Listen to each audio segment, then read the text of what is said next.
Hey everybody, it's Romania Black, and we are on volume 31 of Ace of the Diamond Act 2, chapters 275 to 283, and we are in the midst of finals. And so, last volume, there were lots of little red flags that Furuya may not be doing well.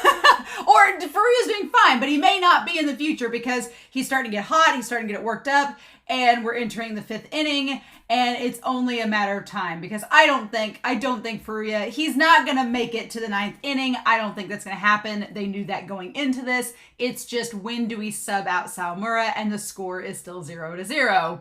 It's been getting really close between them, but it's like, who's going to break first? And my thoughts are, it's either going to go one of two ways, right? It's either going to be that Furuya's going to let her run, he's going to seed a run, and then they're going to take him out and replace him with Sawamura, or they're going to replace him with Sawamura, and Sawamura is going to seed a run like right off the bat, and those are my least, neither of those scenarios sound good, but I'm conditioning myself for the worst because it's Terajima, and he likes to make us suffer, right? So we really only have, sadly, volumes 31, 32, and 33 to catch up on, and then my hope is that by the time we finish volume 33, we'll only have like a few more chapters to go because volume 304 I think is out right now or about to come out. So volume 34 will be 302, 303, 304, 305, 306, 307, 308, 309, and 310.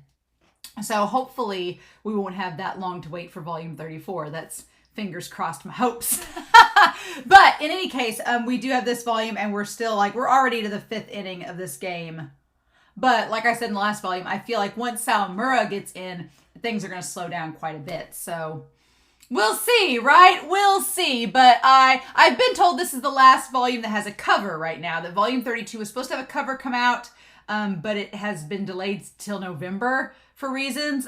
Kelsey in the Discord thought that maybe Terajima's working on an art book, a data book or an art book. I would take in a heartbeat because finding Dia merchandise is hard, man. I've got like 3 Okawas in front of me on my computer desktop, but finding something with Sawamura on it is difficult.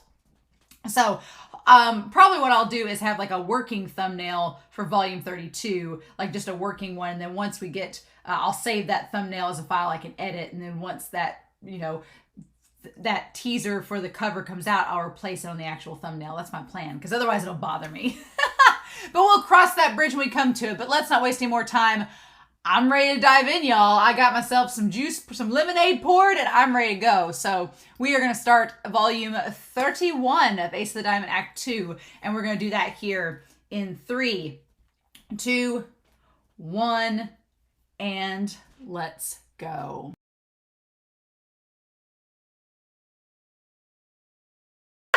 Oh, this volume was very good. This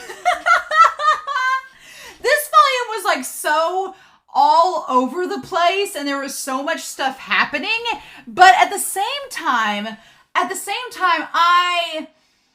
gathering the distinct impression, I don't know, I get the impression that the Act 2, that I'm getting the impression from this game that we're probably not going to see much of Sawamura's 3rd year. I don't know TJ's plan after this series. I wouldn't be surprised if when Miyuki and them leave, if we do like a skip forward. I would really like Terajima to show us like post high school Sawamura, like what he does after high school. I'd really like that.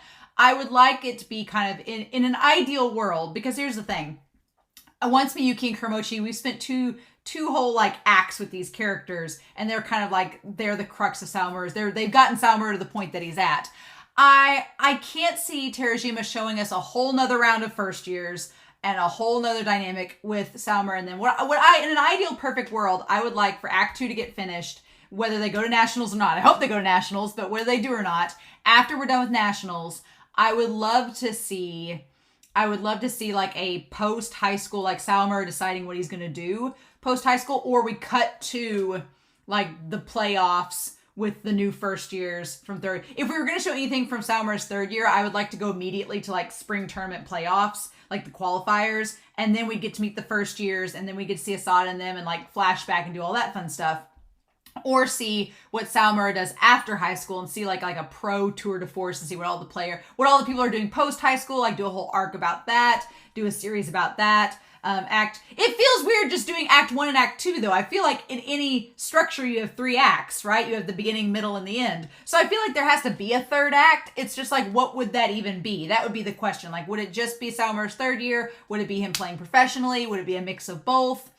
I feel like Terajima needs to do a 3rd act, but there's so many moments in this volume where we get so much backstory with the characters. I'm like, is he really anticipating us? But these are 3rd years that we're getting the backstories about. That's the thing. They're 3rd years. So he could very much do an act 3 and show like Asada and Kuki and them rising up in Sawamura's 3rd year. He could very much do that and show like what Koshu has to do to like take Miyuki's place and what Yui has to do. He could totally do that because the flashbacks that we get in this volume are all 3rd years. So yeah, absolutely.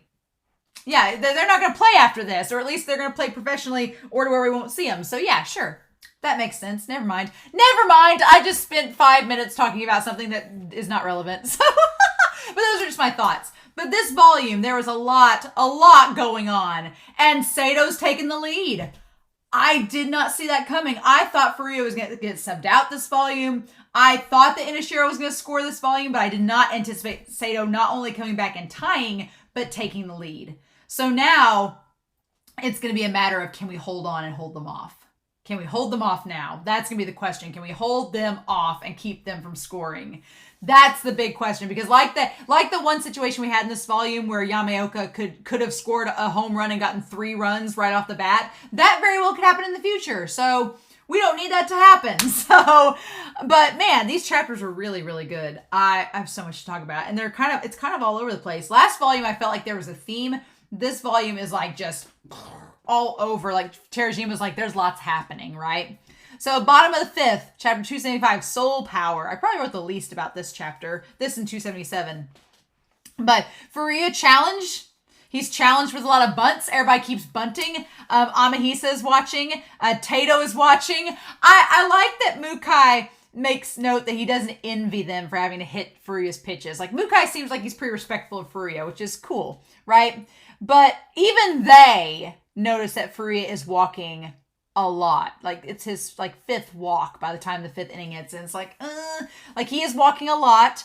Miyuki knows that bunting is a strategy, but he's like, Miyuki figures out that they're bunting to try to get to where Furuya can't catch his breath. He has to keep on pitching, right? And keep on being like on guard the entire time. I didn't realize that 3 failed bunts results in an out. Did not realize that. I'm sure it happened before. I'm sure it's happened before in the series, maybe back in the 1st season, but I didn't realize that. I forgot. So if you bunt 3 times and you don't get it, you're out. That's interesting. So there's that. But I love how supportive for Sawamura is throughout this entire volume. Like, starting out in chapter 275, Sawamura's just sitting there like with this parrot face just going crazy for everybody. I love that dynamic. Like, Sawamura is totally like just supportive, being an ace like you do. But Furuya has 75 pitches in the 5th. It's a lot. He has a lot. And like the one manager comments, one batter made him pitch 8 times. The next batter made him pitch 4 times. Like, they're making him pitch quite a bit, right? And Furuya's going all out, so he's going to run out of steam eventually. But he doesn't in this volume, so that's good. That's good. But yeah, so Carlos gets on 1st, Junji gets on 3rd. Shirakawa's up. Shirasu, the white laser, he nails that pitch home. Shirasu had an amazing volume. This was great for Shirasu. He had a great volume. And then they call a timeout, and Shirakawa, 276 made me put my foot in my mouth. Because I was laughing, like, Shirakawa does not look intimidating. But lo and behold, if anybody on Inashiro can give Furuya and Sawamura a run for their money and make them question themselves, it's the eccentric Shirakawa of all people. I'm like, how is this even possible? How does that even work? But it does, right? So it's strange. But chapter 276 starts, a taste of victory, aka Romania Black puts her foot in her mouth about Shirakawa for one time and one time only. But yeah, Hongo's watching. I like Hongo's just like, he's just such a punk. He's like, he just ignores his team. He's just watching. But you could tell he wants to face Furuya. It's got some deep pent up aggression. It's great. But I love at the start of this that from the dugout you can see Mei on fire. Mei is, that's very Furuya-like. Very Furuya-like. Mei is like a kind of odd combo between Furuya and Sawamura. A very weird combo. And add a little bit like sprinkling of diva in there, right? But I just love Mei on fire from the dugout. It's great. And looking smug at Furuya, of course. And then Shirakawa, that scowl at Miyuki. Shirakawa, one of the things I love about him and his character is he just absolutely loathes Miyuki. There's no reason given. He just doesn't like Miyuki. It's kind of like Miyuki and Tamba. There's no reason. They just don't like each other. It's great. I mean, we can make the hilarious accusations that Shirakawa has a secret thing for Mei and Miyuki is an obstacle he has to face. You can BL make that up, but I just like the fact that he just doesn't like Miyuki. It's the greatest thing. But yeah, into the fifth. Now, I do think that there is a sense of foreshadowing there in that they make note that at the end of the fifth, they're going to do field work and reset the field. And to me, that felt like foreshadowing that, okay, we'll reset the field, start over fresh. Does that mean that Sawamura is going to come in this next inning? Not yet. As of right now, it's not happening, but I feel like it's a little bit of foreshadowing. And then Shirakawa, he makes note that Miyuki is no ordinary catcher. Miyuki's he's pretty much a pro. He's unique, right? And Miyuki acknowledges he's still trying to figure them out. They're 5 innings in. He hasn't quite got Inashiro down. He doesn't quite know their game. He's still trying to figure out what they're doing, right? And then Shirakawa's moment, I put my foot in my mouth. That's obviously the best panel of him in this entire series, both Act 1 and Act 2. That's the best Shirakawa panel is when he hits the bunt, is when he reaches the bat over to hit it. Best shot of him in the entire series. I was like, well, okay. But I love that he has that little monologue, and it's really cool that I like Shirakawa. He's like, Inashiro, we are expected to win. We win no matter what. It is expected of us. He's like, I didn't come here to play for fun. And it's like, and that reminded me when I did speech, there was a speech team, and I won't say the university because I'm not going to throw shade, but there was a team that they won a lot of tournaments. And to be honest, the 4-year university I went to, like, we were good. But we had fun. Like, we were good. We won tournaments, but we had fun. Like, our coaches were all like, yeah, we're good. We're solid. We're going to rock it. But if you guys have fun, that's the main thing. And I was like, all about it. We faced a couple of universities for speech that no, they didn't come to make friends. I remember we shared a bus with one team to a tournament, and we were like watching movies on the bus. It was a nice charter bus. We were like watching movies and stuff. They did not. And we went to this tournament, and we took 5th, I think, there was like 50 schools there. So 5th we were happy with, but this team took 2nd place. And on the way home, it was like a 12-hour bus ride. We like drove from Texas back to the Midwest. And I remember that on the bus ride, they were not allowed to watch TV on the bus. They had to sit in silence the whole time. And we were all like, that reminds me of Inashiro. Like, Kunitomo was like cracking his neck being like, we're not here to make friends. That's what it reminds me of. And Shirakawa is aware of that, right? And he's like, but we've had a taste of victory. And he's like, I'll do whatever it takes to relish in that once more. And that shot, that double spread of him reaching for the bunt, because Miyuki like went wide with the pitch and he followed it. That was so good. That was such a good shot. And it works. It gets them the run, and it's 0-1. So we have chapter 277, which is called Feel. And again, we get another walk from Furuya, and we acknowledge that he's had 5 walks so far as Yamaoka is up to bat. And Sawamura, I love that Sawamura in this moment, he like looks over to Koshu and he's like, it's going to be okay. He's like, Furuya's not one to give up first. I'm like, I love it. Sawamura's like, he's going to be fine. Furuya doesn't give up unless he's taken out. That's just how he is. It's like, yes, that's exactly right. But then we get, I love Sawamura supporting him, but then we go to Yamaoka, and it's said that Kunitomo never gives him signals. He's the only player in the recent history of Inashiro that doesn't get signals from him.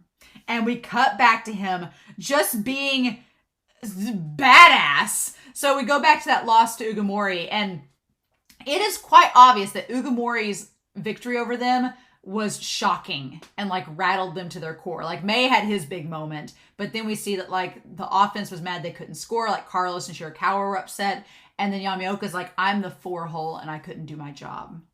And then we cut to Kunitomo telling him that he needs to instill fear into the pitchers. And he's like, you think that's good enough? Like Kunitomo as a coach, I don't know.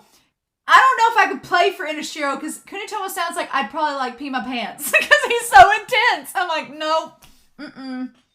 Nope, couldn't do it. And I like that Kunitomo tells him, though. He's like, you're trying to be something you're not. You are not Harada. He's like, Harada was the 4-hole. He was the cleanup. But he had experience as a catcher and had these other factors he could rely on. He's like, you don't have that. You have a different strength set. So you have to play to your strengths, not someone else's. And I kind of like that. And that seems to have stuck with Yamaoka a lot, right? And so now he's like, all he has to do is hit home runs. And I love that speech he gives where he like describes it. He's like, the ball turning into the size of a grain of rice. Everyone's stuck there at a standstill while you get to roam around the bases at your leisure. Like his description of a home run is so perfect. And he's like, I want to feel that over and over again. It's like, it's great. But yeah. And then he hits it. And I was terrified because I'm like, if he had hit that home run, they would have scored 3 runs on top of the one they already had, which would have been 4-0. And I'm like, at that point, that would have been devastating. But then Asou comes in to catch it. And I was like, man, Terajima, you were giving Asou a hard time last volume, but you let him be the hero and catch it. And then he runs into the wall. And I was so terrified for a hot second that he was not going to catch the ball and hold it. But Terajima's like, I made him have a concussion. I might as well let him keep the ball. Like, so then chapter 278, and let me say, the chapter titles in this volume are like song based, which is kind of, it makes me go, has this been a case the whole time? Because 278 and 279 are song based. Like 278 is Holding Out for a Hero. I was like waiting for Bonnie Wright to start playing and like the choir come in. And then yeah, like now I'm gonna like associate Holding Out for a Hero with both Asou and Kuramochi, because those two like were definitely, and Shirasu, like MVPs, right? But Asou catches the pitch. I love that Sawamura's like, that was so awe-inspiring, Asou senpai, and he's like, do you think it'll go viral? That's all he can think. He's like, do you think my ex-girlfriend will be jealous? Think she'll want to come back to me? It reminded me of Mukai when Inui had like the crazy like hit, and Mukai's like, that's not going viral. Like that's all I could think of. But Sawamura praising him, as does the rest of the team. And then I love that Mei has to be the one being like, they just got an out. Like, we took the lead. Why are we not the center of attention? Like, Mei was a diva this volume. Mei was something else. But he's like, they stole our thunder. What the hell? Like, just Mei was not having it. And then Kunitomo, he's like, the field's going to change. He's like, they're not going to have this momentum for long. Cut it off. He's like, the field's going to change. We're back to square one. Do not assume control. And I like that. He's like, don't think that we've won this just because we have the lead, right? And meanwhile, Ochiai also obviously does not need to be on the field because he could have had a concussion. And so they're bringing in Masashi. And Ochiai kind of laments. He kind of is like, he reminds the audience that Masashi was our weak point back during Senko, that he was our weak outfielder. And Ochiai's like, But that makes me wonder, is Masashi going to be the one that's going to try to make up for that? I mean, is he going to try to, if he knows that he was responsible for something in the last game, is he going to try to make up for it? I don't know. I would like Masashi to make up for it. But, and then we get all the people, all the third years are like rattling off advice. And I like the Tetsu. I love Tetsu's the most. It was like, don't give in to the frustration of losing the lead. He's like, don't get overworked just because one run. He's like, no, you can't do that. And Kachioka is like, keep to the plan, perseverance. That's what's going to make us win. It's like, we got to keep to the plan. Don't get distracted by one run. And then Miyuki to Furuya. I like that Miyuki told Furuya, he was like trying to make him feel good. He was like, hey, he's like, yeah, he hit your pitch, but he's a guy that if he'd hit a weak pitch, it would have been gone. The fact that your pitch didn't make it over that fence, he's like, that's partially because of you. So I like that Miyuki's trying to keep Furuya with a level head, right? And then we've got top of the sixth and Kuramochi. I love the idea at the end of chapter 278 that it's Beast versus King. I love that. And he's up to bat. It's great. And at first you think that Mei would be the one to say this, but he's like, we need to stop their momentum. And then Itsuki is the one that's like, we need to put him out of his misery. I was like, Itsuki's getting a little hot there, right? And then Mei uses the changeup. But I like that Mei uses the changeup and Kuramochi's kind of frustrated. But Rio up in the stands is like, no, this is a good thing. He's like, yeah, you're cornered, but you made Mei use his changeup. You made him corner you. That means he's getting desperate. That's a good sign. So I like that Ryo has kind of the nice twist to it before the end of the chapter. That part's really, really good. So then, chapter 279, Be Here Now. That's an Oasis song, which is kind of crazy. So I don't know why we had the song titles back to back. It's fun. But Kuramochi, Mei is mad at Seidou. Mei is just like, you guys are all looking down on me. Like Mei's, as Miyuki says at the end of the chapter, Mei's personality is his biggest strength and his biggest weakness. And it's just Mei can get so worked up, right? And so he's mad at Seidou. Mei contacts the changeup, which I don't think that's happened before. I think this is the first time somebody's hit the changeup. I could be wrong. But every time that Mei and Itsuki do the head shake game, I'm like, then something good is going to happen for the other team, right? Because Itsuki's like, okay, let's corner with this. Mei's like, mm-mm. And Itsuki's like, come on, Mei, it's going to be all right. You can do it. I believe in you. And Mei's like, mm-mm. And he's like, Mei-san. He's like, I know, but he just, and that's so interesting because Mei says, he's like, I trust you, Mei. Itsuki's like, I trust you, Mei. You can do it. Mei's the one that has the issue there, which is interesting. Itsuki trusts Mei, but Mei's the one that's like, I don't know. And that's such a funny dynamic because it's kind of the opposite of, it's sort of the opposite of Sawamura and Miyuki, because in that case, it's Sawamura's like, I know what I want to do. I can do it. Let me do it. And Miyuki's like, I don't know. Like usually it's the other way around. So I think that's further proof that Miyuki and Mei would be a very bad battery, because Mei would be like, no, I don't know. I'd be all wishy-washy. And Miyuki would be like, well, why don't you just do this? Or maybe you can't handle it. I think they both overthink it and they both would not be compatible, which is hilarious because chemistry-wise, personality-wise, this whole volume makes it set up like they are exes. I mean, let's be real. But I feel like Miyuki and Mei would not be a good battery because they would both overthink things too much. Itsuki is grounded enough where he's like, let's just do this. And his job is just to get Mei to go along with it, right? And Sawamura is kind of like Itsuki, where he's like, no, I know what I gotta do. I know my role. Let's do the damn thing. And Miyuki has to be the one to be like, well, what if we did this? So it's interesting how both those batteries, Mei and Itsuki and Sawamura and Miyuki, are both similar, but it's opposite roles. It's kind of interesting, right? But meanwhile, while all this is going down, Kuramochi is talking about like feeling a ball on a cellular level. And I'm like, Kuramochi, are you a chemistry major? What is happening? I love this. I love that Kuramochi's like, he's like, don't look at the ball, feel it. Feel it on a cellular level. And Mei is like getting frustrated with him. And when Mei said, you think we're equals? It's like, Mei, you're getting frustrated, man. You need to calm down. And right after that, he walks Kuramochi, who's the last person you want to walk.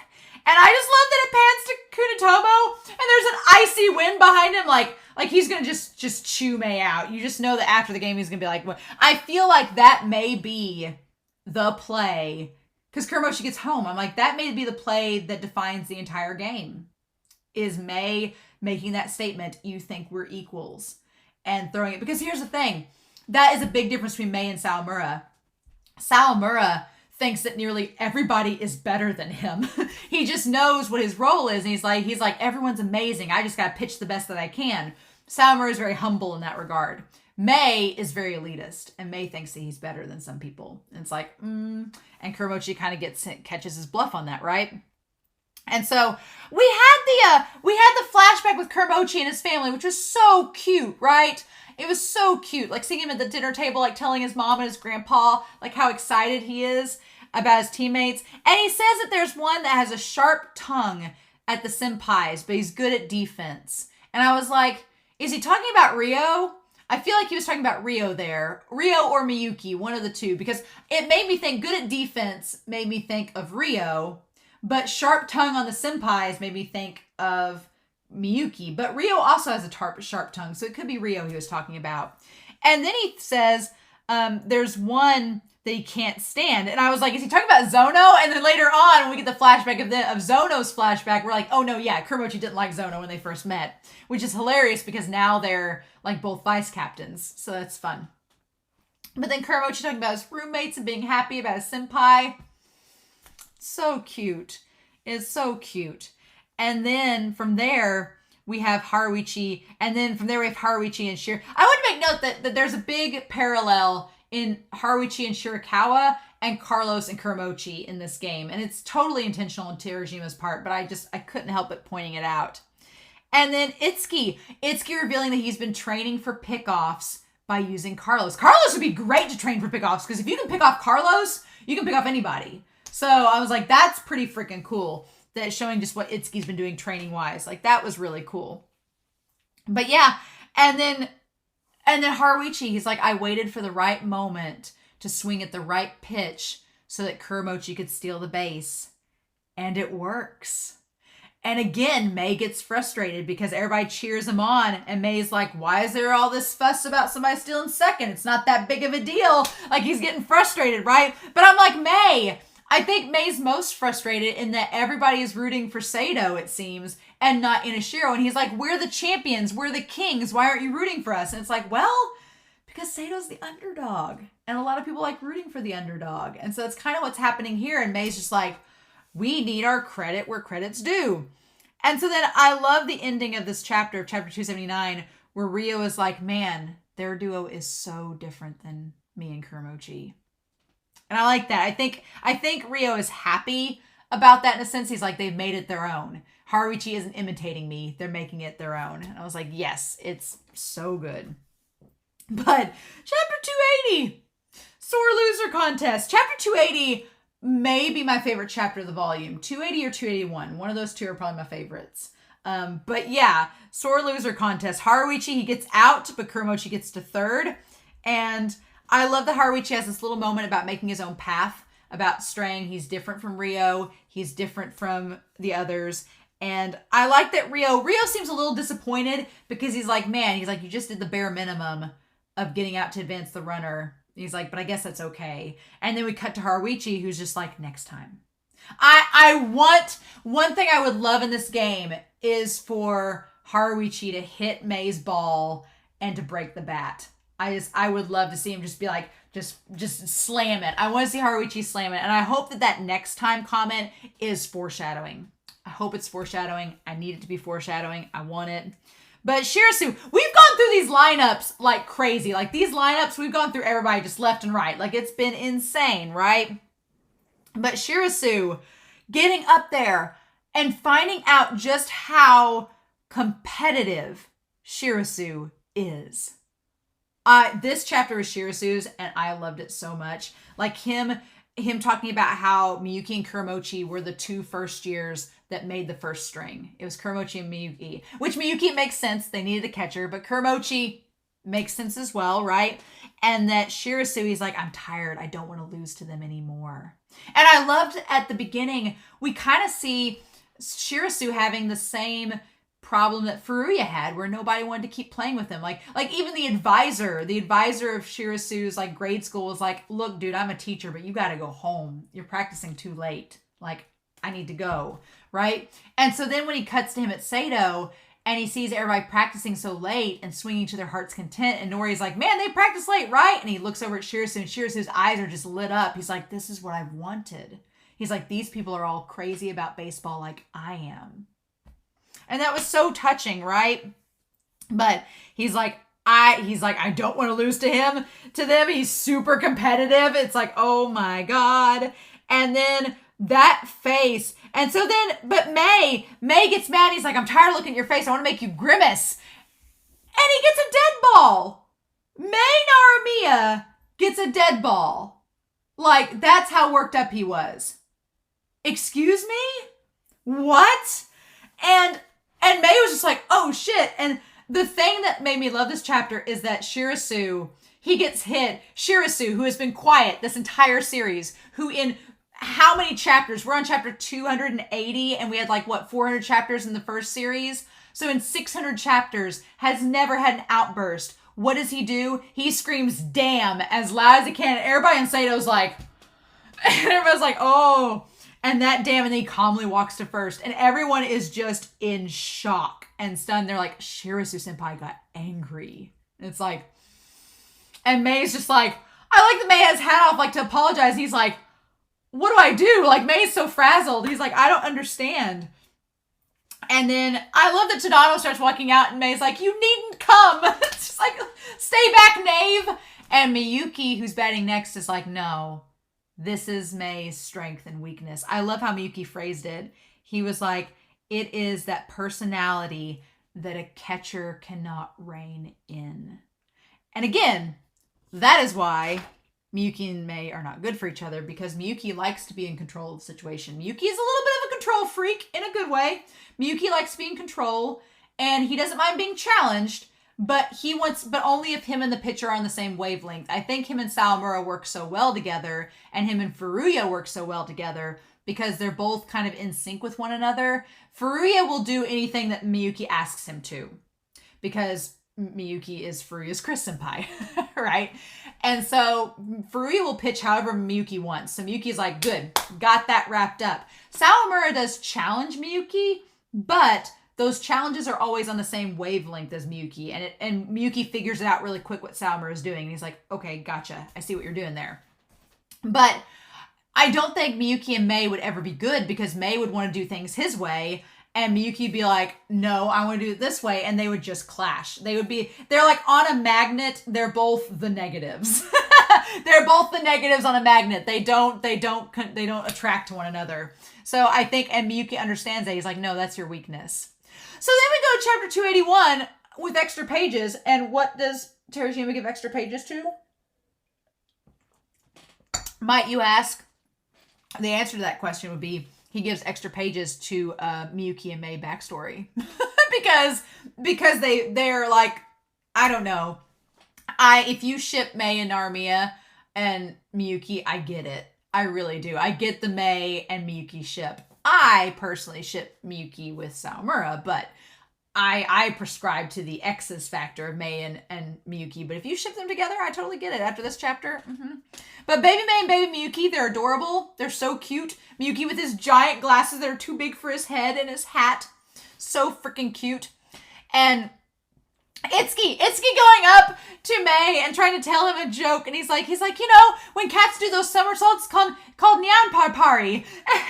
And Mei's like, your jokes are getting lame, Itsuki. It's not working. Because he tells him jokes to calm him down. Itsuki like makes him Itsuki acts like the court jester to calm the king down. That's exactly what it is. Itsuki is literally the court jester calming the king down. And Mei's like, But I love that Mei's like, your jokes are lame. And then when Itsuki walks away, he's like, Nyan Papar. When Mei goes, Nyan Papar. Like he whispers it to himself despite it. Freaking hilarious. But yeah, so Itsuki is pretty bold in this assumption. He's like, I think we can get by giving them a run. I was like, it's quite bold of you, sir. But he wants to stop Miyuki before they can do that, to stop the momentum. I'm sorry, though.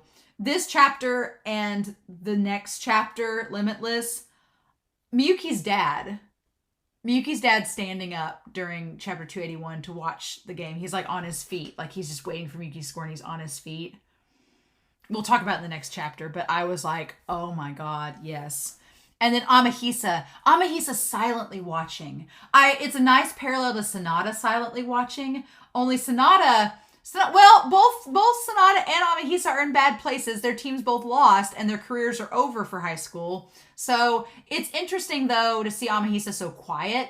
I feel like Amahisa is going to be quiet until Sawamura gets on the plate. And then Amahisa is going to be like, blah, blah, blah, blah, blah, because his man will be on the field. But right now, Amahisa's like, just soaking it all in, right? It's great. And so there's runners on first and third, but then Shirasu, he steals to second. So they were planning on doing a double play, but then Shirasu steals to second and they can't do the double play. So it's great. But then Mei instantly starting with the pitch that hit Shirasu. I think that says a lot for Mei's personality. He's like, just because I had a dead ball does not rattle me at all. He's like, I'll start out with the same pitch. No yips for Mei, basically. That is what that pitch said. Mei did not suffer the yips from that incident, basically, is what we're saying with that. But nerves of steel. I like that it cut back to the one batter that Mei like shut out that had the crush on him. And he's like, nerves of steel, that Narumia. But then we have the flashback where Mei's like, I've been fascinated with Miyuki since we first met. So basically what it is unrequited love. All these players love Miyuki. Sawamura loves Miyuki. Furuya might love for Miyuki. Mei loves Miyuki. Like, they all love Miyuki, right? But Miyuki just doesn't show interest in any of them because he's hard to get. A damn Scorpio. No. But he's very mysterious, that Miyuki, right? But what I love about it is that Mei was number 11 and Miyuki was number 12, which they're in grade school. But if you take away that extra 1, you have 1 and 2. So it's like the pitcher and the catcher. It's cute. But Miyuki is the only kid that Mei noticed was targeting his pitch. Like, even in grade school, Miyuki targeting pitches in grade school. Like, all the other kids are just swinging the bat. Miyuki's already got like a strategy. Miyuki is a prodigy, and you will not convince me otherwise. That's been debated this entire series, but Miyuki is a straight up prodigy. He is, right? He is a baseball prodigy. And he doesn't give away how he knew Mei's weakness. I love Mei's like, weakness? I don't have a weakness. And Miyuki's like, you do, but I'm not telling you what. And it's a very cool parallel. I wondered which way it was going to go. I was like, they're showing us this flashback where Miyuki hits Mei's pitch. And it's either going to mirror in the present or he's going to miss in the present. It's going to be like an opposite thing. Glad it went the way that it did. Because Miyuki doesn't give away the weakness. Kunitomo makes the comment to Itsuki that he's okay if Mei walks Miyuki, which is very rare for Kunitomo to be like, walk him. I'm like, that's very rare for Kunitomo to be like that. But I guess he realized the writing on the wall in that moment. But then we go back to the idea that Miyuki wanted to go to Seidou. And meanwhile, Sawamura cannot speak in coherent sentences. He's like just shouting. He can't speak in coherent sentences, just shouting off praise. But Miyuki tells his father that he wants to go to Seidou because they have good players. And his dad is like, you don't want to go to Inashiro? And Miyuki's like, no. And Miyuki's like, a boy has his own reasons. And I just imagine that Miyuki's dad's like, I've seen you hanging around that Mei kid. He kind of likes you. You don't want to go there? And Miyuki's like, no. But he has other reasons. It's not just, it's the fact that he wants to go to Seidou for his own, because of all these other reasons besides that, right? Besides Mei. And then those next couple pages to end out chapter 281, the extra pages, like the idea of the band, the song playing, the lyrics, and we see two spreads. You see Miyuki with his back to the audience. We see the number 2 on his back and the whole team supporting him in this big montage. And then you go to Mei and you see the number 1 on his back and you see the whole team supporting Mei. So it's these two players, these two childhood friends who grew up being rivals, and they went to opposite teams to face one another. And now they're in the finals of the qualifiers facing each other in their last year of high school. It's pretty damn perfect, right? It's pretty damn perfect. But I love it. I love that Mei and Miyuki having their backs, their teams looking on. And then that double spread of Mei's pitch to him. So good. Terajima. Terajima knows what he's doing, right? And then chapter 282, Limitless. Miyuki, he talks about how he's pictured the changeup in his mind over and over again so that he could hit it. So he could hit the ball. He's like pictured it in his mind. He's envisioned it. He's done the Raichi thing, right? Which we talked in the last couple volumes about Amahisa comparing Miyuki to Raichi. And I was like, that's such a crazy combination. Back then in those volumes in the Sanko game, Amahisa comparing Sawamura and Miyuki to Raichi and Sanada, it was like, oh. But here, Miyuki's doing the same thing that Raichi does. He's picturing the pitches, imagining what they would look like. And he scoops up that changeup. He scoops up that pitch and hits it. And the thing of it is that Inashiro's infield moved up so far that they weren't able to run back in time to get it. And Kuramochi heads home and ties the game. And they announce that it's Mei's first run that he's gave up the entire game. It's the first time he's gave up a run. It's like, I love it. I love it. It's so good, right? It's so good. But he gave up that run. And right before then, the lead up to, I wrote my notes that it was Mei being like, who's going to have the better resolve, me or you, Miyuki? And Miyuki had the better resolve. But this whole chapter ties that resolve to the title of Limitless, right? And I feel like Limitless kind of connects to when Sawamura was saying, oh, it's endless. Like all the pictures I'll have to face in the future, everything is endless. And Miyuki, the idea of limitless, meaning that I have nothing's holding me back. I can go. And that's going to tie into his dad, Because I'm sorry, but his dad being like this and standing up and being proud, we've talked in the Discord, but apparently, I've read a little bit of Daya fan fiction. I try to avoid it because I don't want spoilers for the manga, but I've read some Ace of the Diamond fan fiction. But some of the ones that I've read where Miyuki's dad's in it, it feels like it's either Miyuki's dad's kind of like either not present much in the series, or for some reason everybody has this thing where Miyuki's dad and him have a horrible relationship, and I'm like, I don't see it. I don't. After this chapter, I definitely don't see it because his dad is so supportive of him. His dad is like so proud of him in this moment. Like, yeah, like this. I don't understand the concept of people thinking him and his dad have a bad relationship. I'm like, I think we were talking about it in the Discord, and most of the argument is that because his dad's not around, but I'm like, one, he's a single dad. They all but confirm in this chapter that his mom is no longer in the picture. Like, I think that Miyuki's mom's died, but she's not in the picture. Again, that would be a really crazy connection to Raichi if Miyuki's mom had left. That would be an interesting connection. But I don't think she has, because they still have her picture in the house. I think that she's died. But I think that Miyuki's dad, yeah, he's not been around much in Miyuki's life because he's a single dad working to support his kid. He's got to work all the time in the steel mill. That doesn't equal estranged relationships. And I told them in the Discord, I'm like, my parents worked a lot when I was young, and my brother and I weren't around them all the time, but it didn't mean we had an estranged relationship. They were working, right? So I definitely feel after his dad stood up and looked like he was so proud, I'm like, no, his dad has a good relationship with him.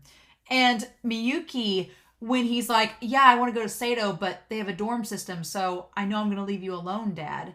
And his dad has that look on his face like his dad has this look like, why are you concerned about me, son? And then it ties back to Furuya remembering what Miyuki told him, saying he wants to go pro so that he can repay his dad back for everything that he's done. And I feel like in that moment when Furuya, we get a lot of like close-ups of Furuya in that moment. And Furuya realizes and is in awe of Miyuki's resolve and the sense of purpose that he has. Because Furuya's been saying, like Ochiai told him, he's like, oh, you can become the number one pitcher in Japan. And Furuya's like, yeah, the number one pitcher. But what's the reason behind it, right? There has to be a reason that you're doing it.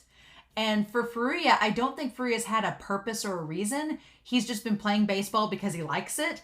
But there's not a goal. There's not a concrete goal. Miyuki had more resolve than Mei because Miyuki's not just playing for himself.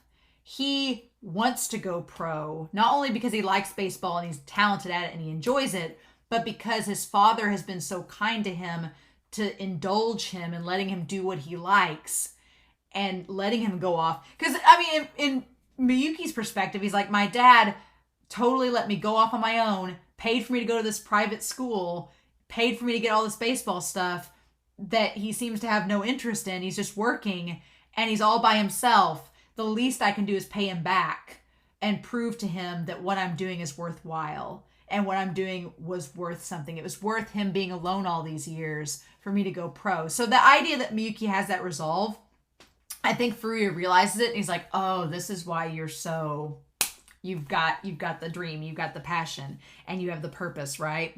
It's great. And so, yeah, so I love that Sawamura's so happy. Sawamura's so happy that he high-fives Koshu, and Koshu's like, but yeah, he high-fives him, and Sawamura says, it's fine, now we're back to square one. Now the game's tied, we're back to square one. We're on even playing field again. It's like, good mentality, Sawamura. But Mei, I like that Itsuki's the one that's worried. He's like, hey, Mei, we need to calm down. Mei's like, no. And Mei does a very Amahisa-like statement in this. Mei is like, it can't be helped. It was just a hit. If he hit that, it can't be helped. Amahisa did the exact same thing in the semifinals. The exact same thing. So I'm like, is that a sign, Terajima? Is that a sign that Inishiro's going to lose? Is it? I don't know. But I love that Mei adds on the little caveat where he's like, I'm not to blame at all. He's like, it's not my fault. I'm not to blame at all. And he laughs it off. And Mei acts like it's not affected him. But Itsuki's like, this has clearly affected him. He's just not showing it, right? And then Zono comes up to bat with the squeeze play. And I didn't think we'd be getting all these flashbacks in this volume, but it's the third years, it's the finals, here we are. And Zono has the flashback where he describes himself as the frog in the well, the little fish, the big fish in the little pond, right? And how naive he was when he went to Seidou, and talking about how he comes from Osaka. I did not realize that Zono had a Kansai Ben accent. Did not realize that. And I know that the oh gosh, now it's gonna lose me. Inarizaki, the Atsumu and Osamu, the Miya twins in Haikyuu, they have Kansai Ben accents, and they're from Inarizaki. They're from that area too.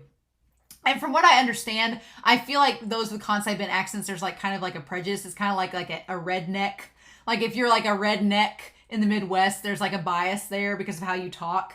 And I feel like the Kansai Ben has kind of the same reputation. So that's interesting. But I love the idea that this explains why Zono acts a lot of the ways he does. He put on a front when he first came to Seidou, trying to act like he put on a front to make himself known because he kind of had not stood out where he was from. Like none of the teams in the region he was from asked him to join their roster. So he was like, I gotta stand out at Seidou and prove my worth here, right?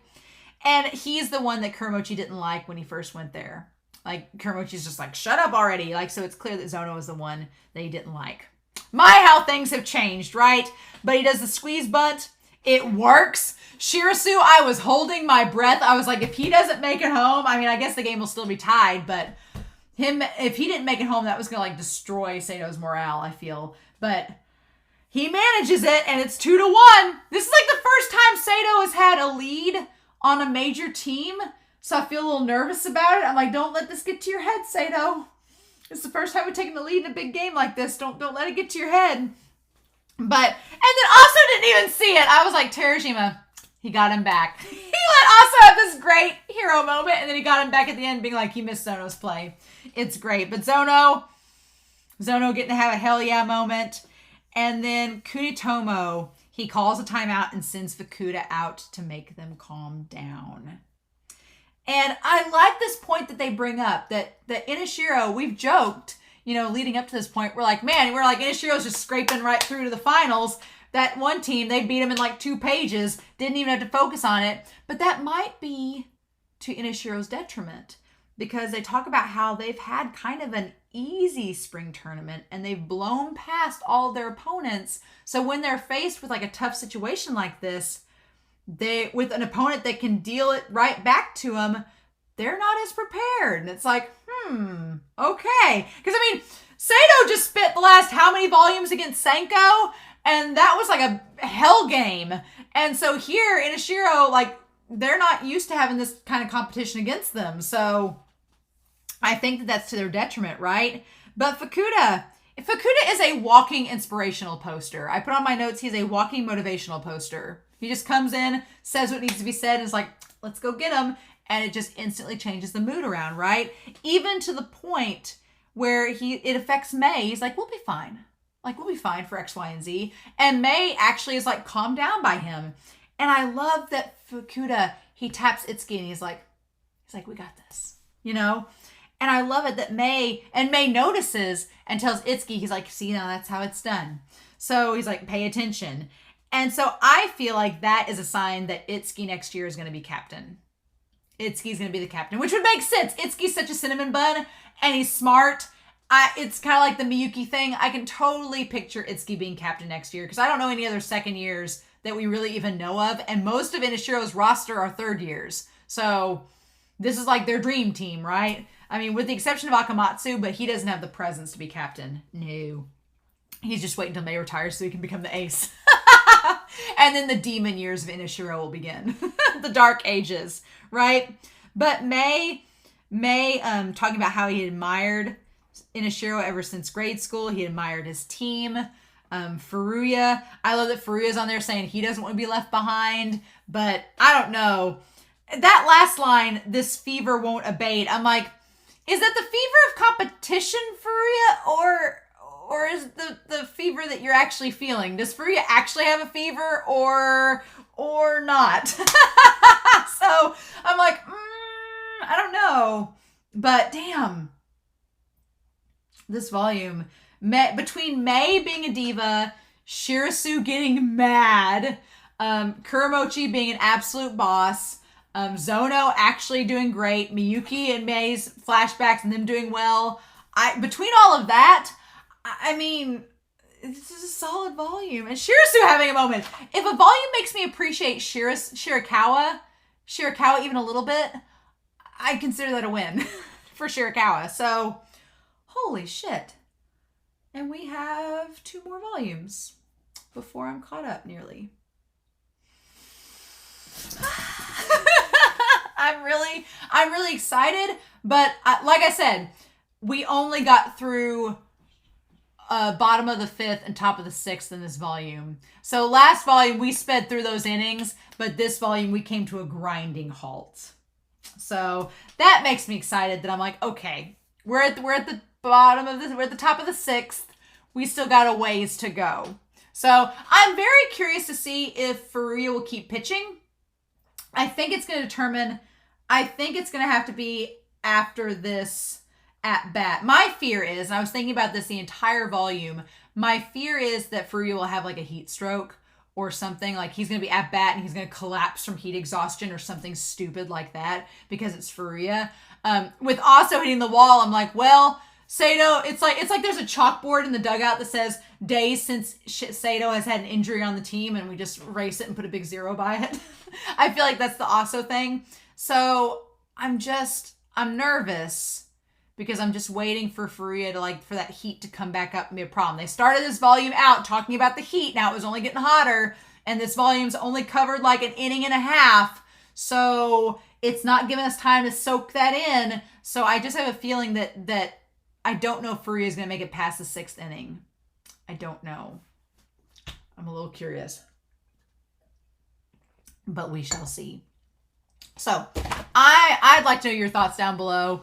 But I hope you all have a wonderful week. Please stay safe. Take care. And yeah, I can't believe it, but we'll be back next week with chapters 284 to 292. We're going to be close to the 300 mark. Yeah, Terashima's planned volume 33 be chapters 293 to 301. Come on, chapter 300 is going to be a big chapter. You just know it. So, we'll see though. But in the meantime, I hope you all have a wonderful week. Please stay safe, take care, and yeah, I'll be back next week with volume 32 of Ace of the Diamond Act 2. Bye.